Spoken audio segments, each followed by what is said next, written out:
You're looking at the double wishbone. 돌리면 어때요? Oh. This part has turned, right? The lower knuckle has turned. But the shock absorbers, caster and camber stay unchanged. The camber of this shock absorber stays the same. Now that you know, let's try again. Turn it, I'll turn it. It goes the other way. Only the bottom part turns. Only the bottom part moves. This one always stays at the same angle. That's the difference with MacPherson. It's a different structure, so it corners differently. Oh, everyone, look closely here, right here. Here we go. Please do it one more time, director. What happens if this takes a corner like this? They turn together and the caster goes in again, right? Yes, the caster goes in and then the camber changes too. Oh, then the direction this rod moves also changes based on this reference point. That's right.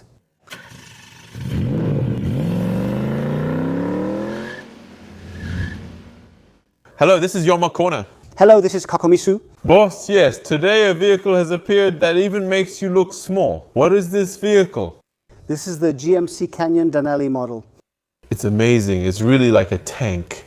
It's like a tank, right? I told you earlier, if it hits something, I'm worried the person who gets hit might get seriously hurt. A car came from the side and crashed into it. So, when you drive this car, you shouldn't just look out for your own car first. You have to consider the other person's car first. That's how sturdy this car is. It's amazing. So today, instead of a long talk, I really wanted to see this tank-like car. Last time with the Acadia, people saw it and realized, that's why it was different. And this one, since it's also a body-on-frame vehicle, it's less about special or premium materials. But for domestic frame bodies, you should see how this one compares in shape to a traditional frame body. That's the main comparison point. Anyway, steel is used, but what's important is how that steel is shaped and used. How it was shaped and used. So, let's check out the body-on-frame chassis, which is something you don't usually get to see. Yes, let's take a look.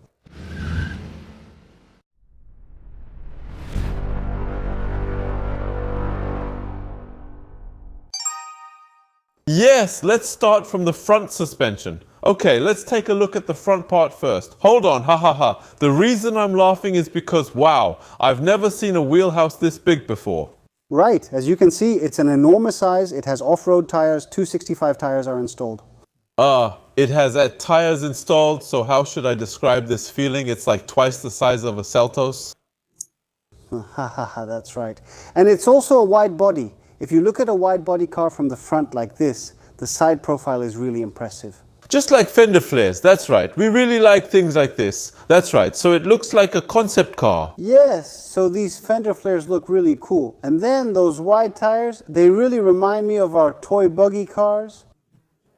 It kind of feels like that. Are you eating? The whole ride felt like Mad Max. This is what real life Mad Max would be like. It's awesome.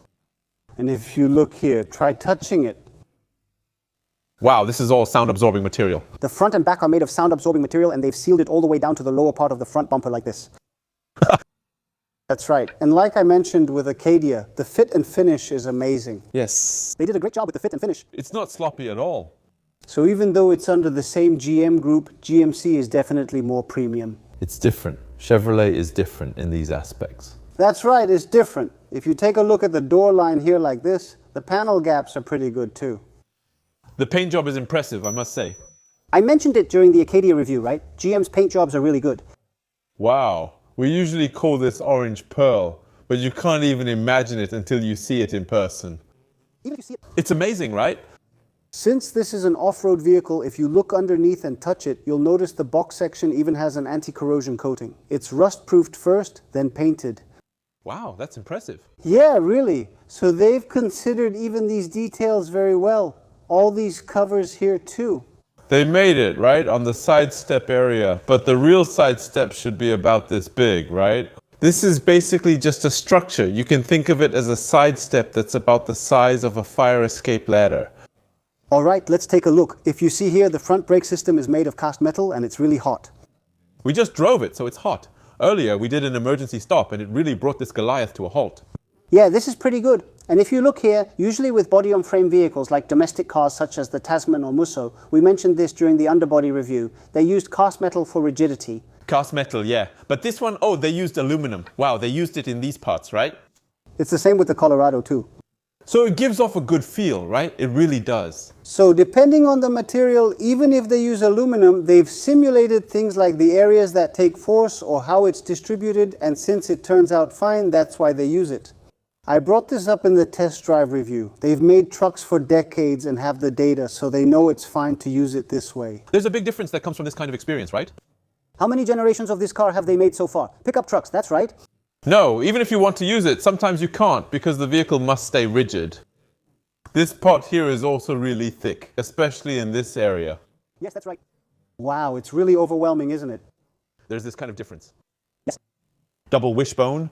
And the structure is also a double wishbone. Because it's a double wishbone, if you look, the upper arm holds the knuckle, so even if the knuckle turns, the shock absorber doesn't turn with it. Oh no, the wheel is so big that I feel a bit embarrassed to even ask if you could turn it. The difference with the MacPherson strut was that the suspension turned together with it, so that's just to explain. Because this turns, the camber angle changes. Both the camber and caster. They change, and that's why a damping system is needed. You've connected a few things, but yes, what you're seeing now is a double wishbone. What happens when you turn it? This one turned, but...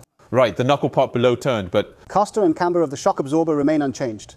The camber of this shock absorber didn't change. Now that you know this, just one more time. I'll turn it for you. Now it's turning the other way. Only the bottom part is turning. Only the bottom rotates. This part remains at a fixed angle. It's a very different structure from the MacPherson, so it corners really well. Oh, everyone, look here carefully here. All right. Please do it one more time, sir. So what happens if he turns the corner like this? It turns together. The caster angle shifts inward again. Yes. The caster angle shifts inward like this, and then the camber will also change. Then the direction in which the rod moves will also change based on this reference point. That's right. So, since the shock absorber is always standing at the exact angle to receive the force correctly, it's always like that. That would be better. And also, the wheel's camber relative to the road stays more consistent. In terms of grip, this method is a bit better, right? This works better in structures that handle heavy forces. In a MacPherson, the strut bears the force, but this one is heavier and also carries cargo. When the camber changes, the wheel alignment angle shifts, so you can't fully use the power in four-wheel drive. That's right. So these four-wheel drive cars, especially the ones that take a lot of force and load, even one-ton trucks and similar vehicles, they do use this method. But in the end, this method requires two arms, so it needs more space and all that. Structurally, it also adds cost. The cost also goes up. The cost rises, but road holding improves. Depending on this angle, as the wheel changes, the shock absorber's damping angle also changes, causing different damping fields. But with this, damping remains consistent. So it's not that this is always better, right? In sports-oriented vehicles, even brands like BM or Porsche use MacPherson. But in general situations, except for the spatial aspect, depending on the brand, all the high-end ones have switched, right? Of course, Genesis too. Yes, that's right. Up to the G70 and GV70, they use MacPherson. But the GV80, G80, and G90 all... Wow, starting from the G80, they all use this method, right? The lower line of Genesis, the entry-level models, all use MacPherson. Everyone, it's more interesting when you look at it knowing this. Yeah. Now, if you look, the shock absorber is unique, right? On a wishbone setup, the shock absorber doesn't actually support the load. Yes. So if you look, the shape is a bit different. The spring comes down quite far to the bottom. You're right, yes. That's because this vehicle needs to be able to drive off-road as well, so it has a lot of droop. It can droop a lot, but it also compresses a lot. So if you look, the spring pitch is very long, it compresses a lot, and it extends a lot too. This rod may break during off-roading. Two. So if you look at these, this vehicle is also for off-roading, so they used a cast part like this. Ah, this is the tie rod that moves the wheels when you turn the steering wheel, right? Yes, this is the end of the tie rod, and it's connected to the knuckle. This part is also similar. Yes, that's right. If you look here, the shock absorber attaches to the lower arm. So the shock absorber, yes, correct. But if you look at the shock absorber, the bushings there are not the type that take on force or load, but rather bushings that are always assembled in a fixed position. Regardless of who assembles it or how, it always ends up in the same position. So with this, you don't need to worry about assembly tolerance. So if the assembly tolerance you're talking about here and the torque applied by each worker are different, that's what happens. So what that means is, when you set this angle, it means the bushing is assembled in the exact position where it receives the load. Ah, these guys. Ah. Yes. For the upper bushing, these guys, when it's up here and you tighten the bolt, and when it's down here and you tighten it, it's different, right? When you lower the car, that position changes. That's right. In this case, it's a method that can be adjusted, and yes, the type that's fixed at the top and bottom is always consistent regardless of the worker's skill level, right? It's a fixed method, right? So these things are really well done. Wow, there's a real monster here that I've never seen or heard of before. Yes, it's a sway bar. It's honestly hard to even call this just a sway bar. Wow, it's really incredible. It's amazing, right? That's why the car keeps its balance so well. How's the roll control? Wow, even during a strong roll, it stays steady. Once it settles, it doesn't rebound to the other side. Wow, there was absolutely none. The vehicle? There should be some rolling. There wasn't any. Sure, if you really push it, there might be. But in normal driving, what is it like if you're just driving the Tasman? It sways a lot, right? And you don't get that feeling people describe as smooth. Wow, that's really impressive. Could you measure the size for me? In domestic Daewoo cars. Even the Tasman's is thick though. Is it about this much? The Tasman is over there. In the back, we also used to call it a tank, the lower body, but this one is Tank Plus, premium price, and even includes materials engineering. So its thickness is 32 millimeters. 32 millimeters and 32 millimeters. Tasman, is this the Tasman one? Is there a Tasman one? Yes. Did someone take the Tasman too? We did Tasman too. There's a difference with the 30p Tasman. The Tasman we thought was a tank also reinforces the stabilizer like this. And this one is 32 millimeters. You could say it's thicker than the Tasman. It's amazing, really amazing. You mentioned last time that a 1 millimeter difference is almost a 10% difference in rigidity. With a simple calculation, the torsional rigidity on both sides increases by 10%. Wow, just with 1 millimeter. Yes, so if this is just the 20th or has a similar weight, there would be a difference, right? It's amazing, really amazing. And if you look here, the line treatment, we see a lot of line treatment these days, right? The cap is well covered. Even the parts you can't see need to be handled like this. Watch when it comes out from here. They mounted the upper box here with rubber bushings and secured it using clamps on both sides. Clamp, clamp, rubber bushing, like this. They fastened it. It's a part you can't see, but for vehicles like this, with such an extreme range of movement, especially in the WC series, where the movement is calculated so nothing gets pulled, there's nothing being pulled, right? Yes. The brake pipe doesn't get pulled either. Ah. It doesn't get pulled.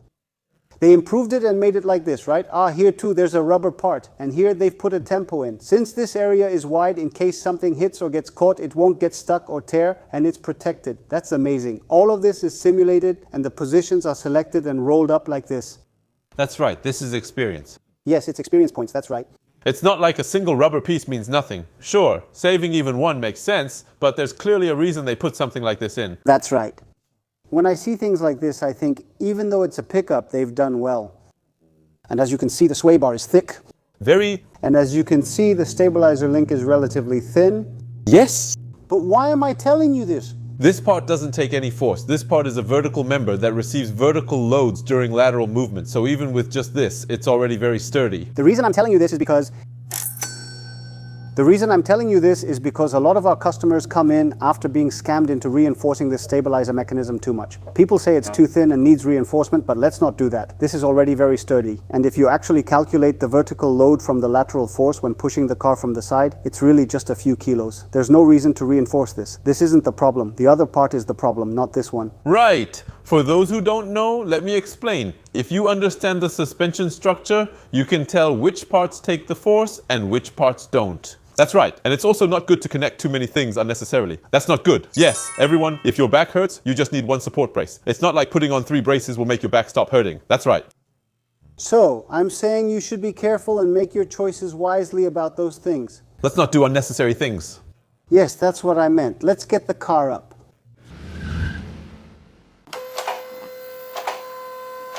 Aren't we checking the rear suspension today? The rear can be checked well enough from underneath. Oh, because our subscribers already know the route, so they're probably wondering, why are we suddenly looking here? I thought they might think that. The car is huge with a body-on-frame construction, so we can't lift it very high. We'll do this sitting down today. Today, let's kneel down. Yes, let's sit down a bit for today. Today, we put up the tank for safety reasons too. All right, let's sit down and watch. Engine, transmission, and transfer in order. The one in front is the engine, the second one is the transmission, and the four-wheel drive transfer case. Oh, this is the four-wheel drive transfer case. Huh, but I thought the ring would be pitch black. Yes. No, it's not. The underbody is just like a tank, and even these parts themselves are too. It's made of steel, kind of like cast iron. This is GM's main downsizing turbo engine.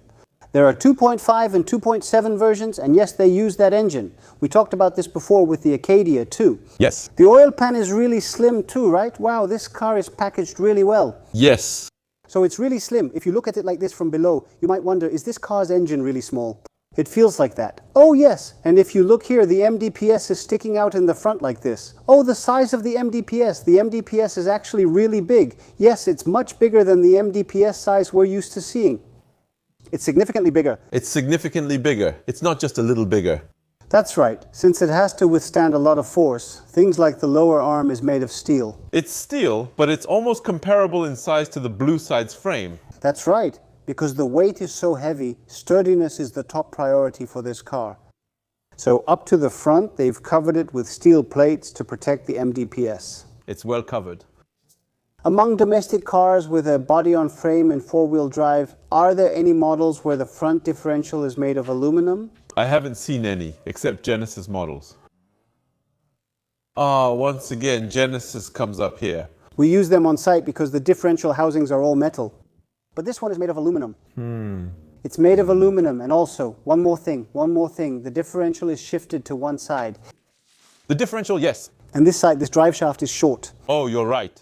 So from here, the drive shaft goes out like this. And if you look here, yes, they've made a motor and a reducer and some extra space. It's something that controls this. It's compensating to adjust for left and right traction and torque steer. It's because of the length, right? So that's the role it plays. So, at the Canyon Off-Road event, it stopped on a slope about this steep. When going up, it climbs smoothly even without wheel speed.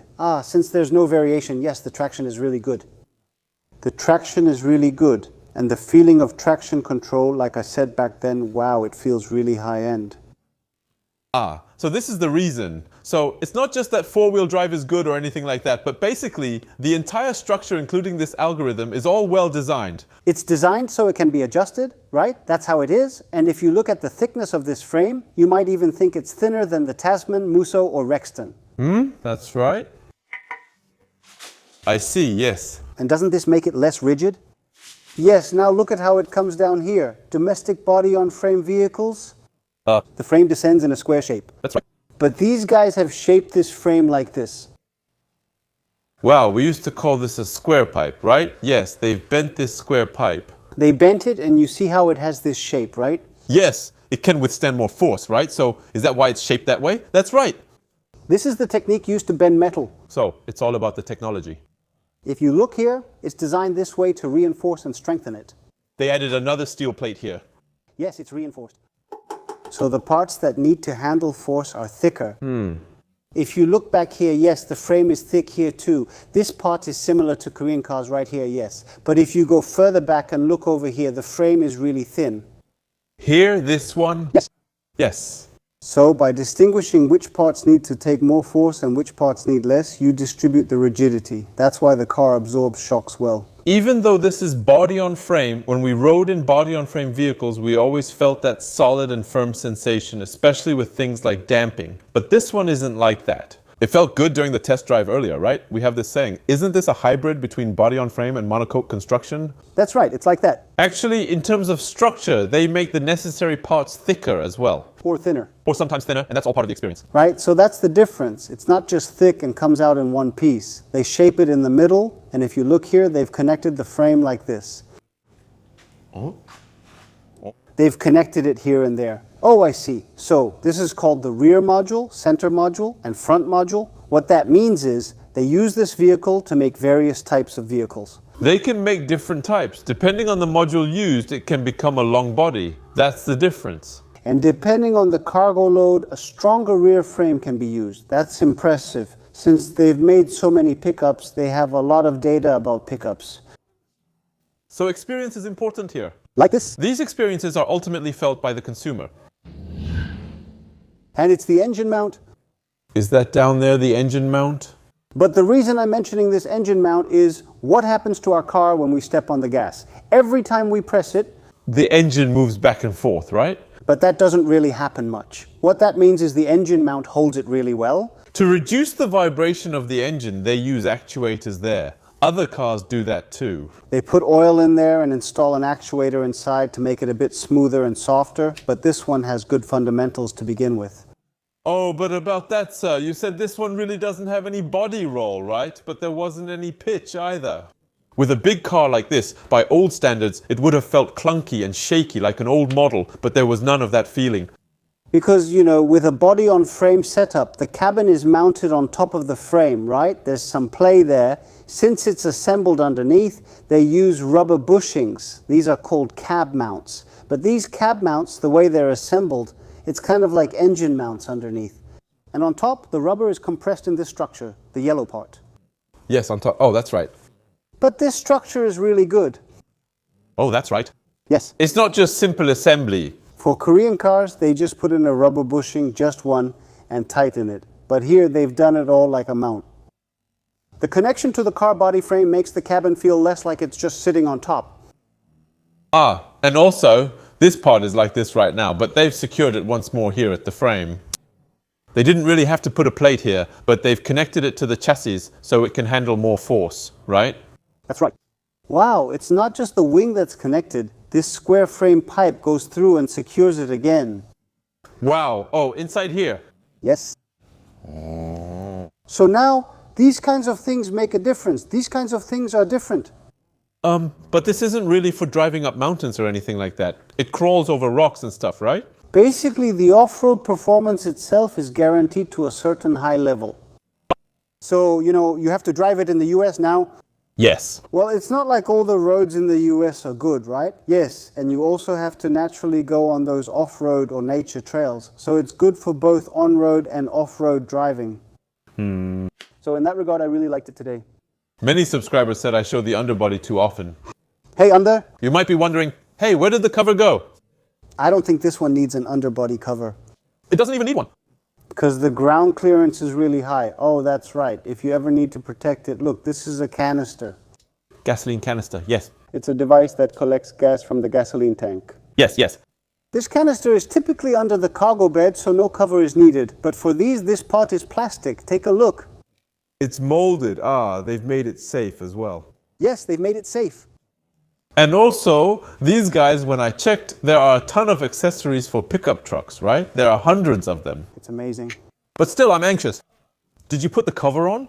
Of course, the cover is here. I was going to check the transfer case underneath, so half the cover is on. There's this too. Yes, so the basics are well done. Yes, the basics are well done. If you look here, there's also an 8-speed Gen 2 transmission.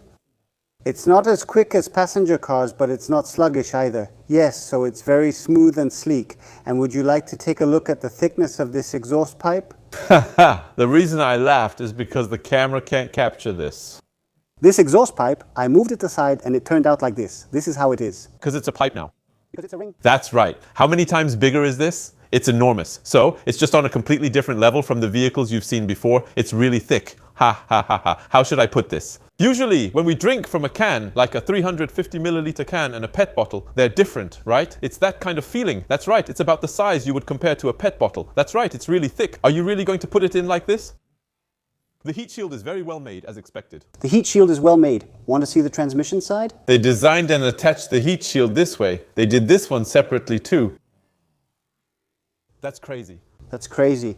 And also the size of the transfer is really big. A larger transfer case also means it can handle more. Oh, and look at these lines going next to the muffler. They've all been insulated here. Wow, they did a great job.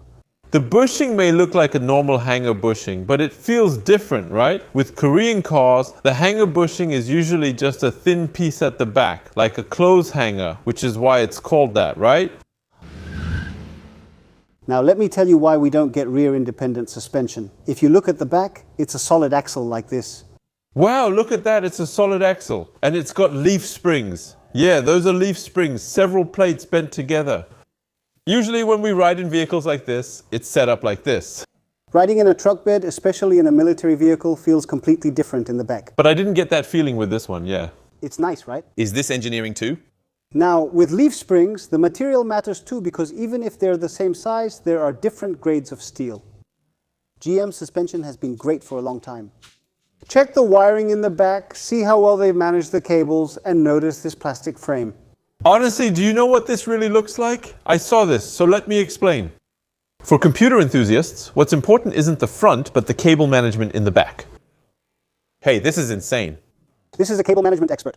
What is this? They followed all the lines, did it even better than a computer. Wow, but seriously, this is the first time I've seen an underbody like this. Isn't it amazing? It's neat. That's right, it's amazing. Do they have a lot of time? How do they do it like that? It's amazing. Look at this, everyone. Look at the lines. The spacing is perfect. Even if it's a small detail, when you put a tie on like this, it's better when it's trimmed nice and clean, right? They didn't burn a single tie. Wow, this is incredible. And the rust proofing is done really well too. Oh, I guess this one doesn't need undercoating. And if you look here, there's a spare tire included. Wow, I haven't seen that in a while. Yes, and then you can also get that as an option on the Tasman, the rear towing. Wow, but just like the foreman said, they must really be confident about their steel. Whether it's cutting, bending, or stretching, they can do it all. It works. Bending it is amazing, right? Oh! Buy this as is, then attach the one that fits your hitch. You can use it immediately for various purposes. Even with just this, it looks like it would be solid if you get hit from behind. Just this alone, right? Wow, that's impressive. It's amazing. Yes, and if you look here, you can just connect it right away. Is this the basic setup? Yes, this is the basic setup. And even when you connect this, it even gives you trailer sway control and trailer brake control for whatever you're towing. That's right, everyone. Yes, that's it. Even logic like that. Everything is included. Trailer mode is standard, and yes, and it's all there in the surround view camera too. They show you all of that, right? That's true, but also the safety features, so the ESP module even controls the mode when a trailer is attached at the back. Since this comes from the land of trucks, it's definitely better than what we have in our country. It's ahead. And if you look here, it says it can tow up to 3.5 tons. 3.5 tons, huh? But aside from this, earlier we got out at the campsite and sat down for a bit, right? This one also feels like a tank. Yes, this one also has a different capacity. That's true. So, the exhaust is American style, kind of macho, with a side exit exhaust. loud muscle. Like a muscle car. Did you see how they put insulation even on the spare tire? Oh, to reinforce the spare tire? Yes, even though it's a temporary tire, they've insulated it to prevent hardening. They've done that, right? If it gets hot, it'll get hard. Yes. The reason I felt good today is still because of the chassis, once again. I can feel it once again.